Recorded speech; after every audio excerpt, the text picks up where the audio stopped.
Have you ever opened 3 different broker notes on the same SGX stock and walked away more confused? One says buy, another says hold, a third says sell. So who's right, and how do we act without second-guessing ourselves? Today I'm cutting through the noise with 7 crucial points from my SGX Analyst Picks Roundup, July 11 This is a one-page system. Targets, implied upside, dividend yield, and my buy watch / avoid stance, plus the triggers I use to actually pull the trigger. Use this to build a cleaner, smarter watch list that fits a 5-7% income plan or a sensible total return target in Singapore. Hey friends, welcome back to the channel. I'm Iggy, and I've been covering topics like stocks, finance, CPF, and everything related to growing your wealth right here in Singapore. The Investing Iguana is ranked 8th in the 2024 Influential Tigers by Tiger Brokers. We just crossed the 1 million mark for number of reads and 58,000 likes. I've produced over 1,000 videos with more than 600,000 watch hours as of August 2025. I also focus on regional and global economic trends. If you're serious about taking your Singaporean investment journey to the next level, you'll want to hear this. Here's what we'll cover. 1. The one-page roundup and how to use it. 2. The upside with caveats filter. 3. The safe yield buckets that actually hold up. 4. Why brokers disagree and how to read that. 5. My buy watch, avoid logic. 6. The value trap screen that saves portfolios. 7. The exact triggers I use to act. Ready? Point 1. The one-page roundup and how to use it. I compiled recent analyst calls for key SGX names through 11 AUG and put them into a clean table. Company, ticker, analyst bank, rating, target price, upside percent, dividend yield, Iggy stance, and a one-liner note. It's designed to answer 2 questions fast. What's the upside, and can the yield be trusted? If the implied upside looks tempting, but coverage is weak, it goes to watch. If the yield looks decent and cash coverage is strong, it can move toward buy at the right price. Think of it as a hawker center menu. Lots of options, but you still pick based on quality and value, not just the biggest plate. Point 2. Upside with caveats. Highest upside only matters if cash flow supports it. I group upside into themes. Market infrastructure like SGX, volume mix, progressive payout, industrial tech cyclicals, order recovery, CapEx proxies, regional build-out, SOTP unlocks, narrowing discounts, and developers, rate relief. Each has a caveat: rich multiples, FX and margin pressure, working capital swings, execution timelines, or persistent NAV gaps. Ask, is the upside from real business drivers or just multiple expansion? If it's mainly multiple expansion, that's fragile. In Singapore terms, don't buy a condo on brochure renders alone. Check the developer's track record and financing too. Point 3. Safe yield buckets that actually hold up. For income accounts, I focus on buckets with cash coverage strength. Banks, DBS, UOB, OCBC with capital buffers and recurring earnings. Large cap defensives with net cash and buyback optionality. Suburban retail exposure with sticky footfall. Utilities/infrastructure with regulated cash. And selective telco exposure. Typical bands: banks by 5-6%, defensives 3-5%, suburban retail 5-6%, utilities 4-5%, telco 4-5%. Use CPF SA at 4% as your floor. If a stock's risk-adjusted forward yield sits near CPF SA with no growth runway, why take equity volatility? Could a blend of CPF SA, T-bills, and a smaller equity sleeve give the same outcome with less stress? Point 4. Why brokers disagree and why that's useful. Disagreements are signals, not problems. For SGX, bulls emphasize growth engines and progressive payout.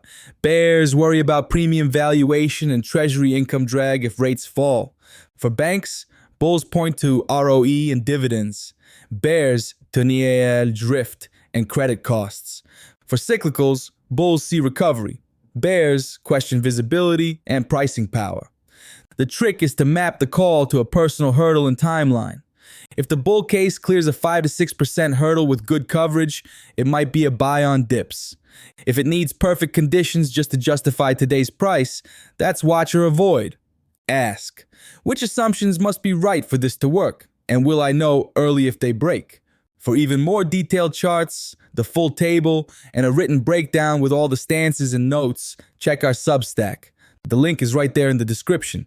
Use it as your reference while we go through the logic here. Point 5. My buy watch, avoid logic. Buy means strong balance sheet, visible cash drivers, and either a fair yield spread over CPF SA, 4%, or credible growth that offsets a lower yield. Watch means quality business, but price or near-term cash dilution limits the edge. Wait for a better spread or clearer catalysts. Avoid means weak coverage, stretched valuation, or inferior risk-reward versus safer anchors. In practice, SGX can be watched at a premium. Upgrade on a pullback that widens the spread and confirms durable non-treasury growth.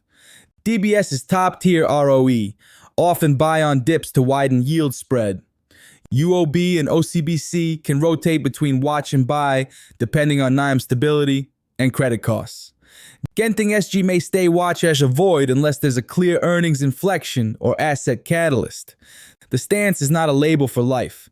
It updates when price and cash drivers move. Point 6. The value trap screen that saves portfolios. 5 quick checks. 1. Cash coverage are distributions funded by recurring cash, not asset sales. 2. Debt ladder. Any 20% maturities in the next 12 months and what's the fixed rate buffer? 3. Multiple versus 5-year history. Are you paying +1 to +2 standard deviations without a growth catalyst? 4. Cycle position. Late cycle names need stronger catalysts. Early cycle can be volatile, but rewarding. 5. Concentration. Cap single name weight even for national champions. Run this before committing fresh capital. It's like checking your HDB's lease decay and renovation budget before you splurge on designer fixtures. Sequence first, cosmetics later. Point 7. The exact triggers I use to act. Pre-commit to triggers so emotions don't run the show. Examples. Quality at premium. Scale in when a pullback widens the spread to CPF SA. Value with risk. Move from watch to buy only when cash coverage improves. G. Stronger free cash flow after refinancing. Income anchor. Accumulate when yield, a personal hurdle, and balance sheet is safe.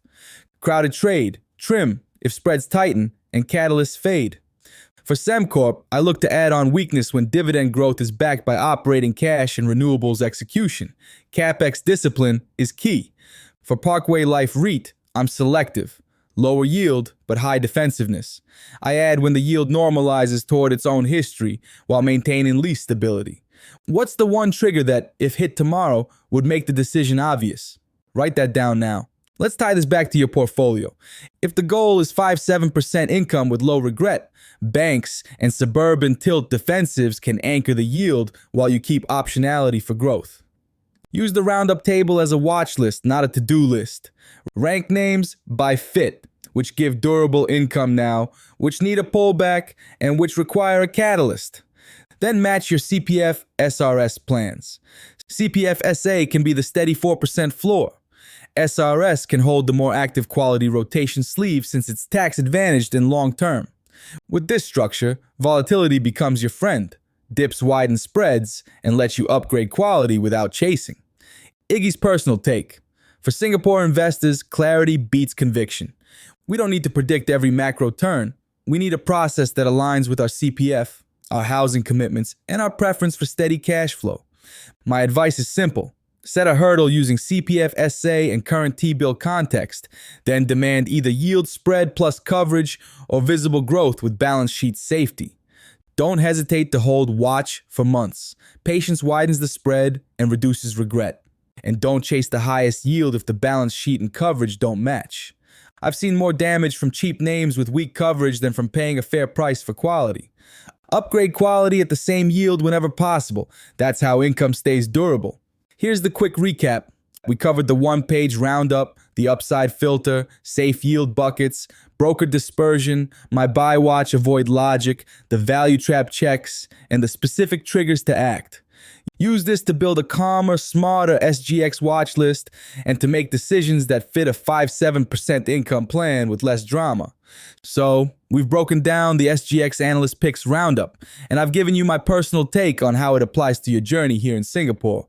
If you found this video helpful and want to seriously level up your investing game, please give it a like, share it with your friends, and subscribe to the Investing Iguana channel so you don't miss our next insights. And for those who want to be truly ahead, our premium members gain exclusive early access to all our videos, often a full week before anyone else sees them.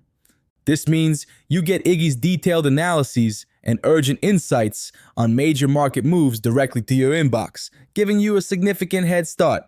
It's just $3 a month, about the price of a cup of coffee.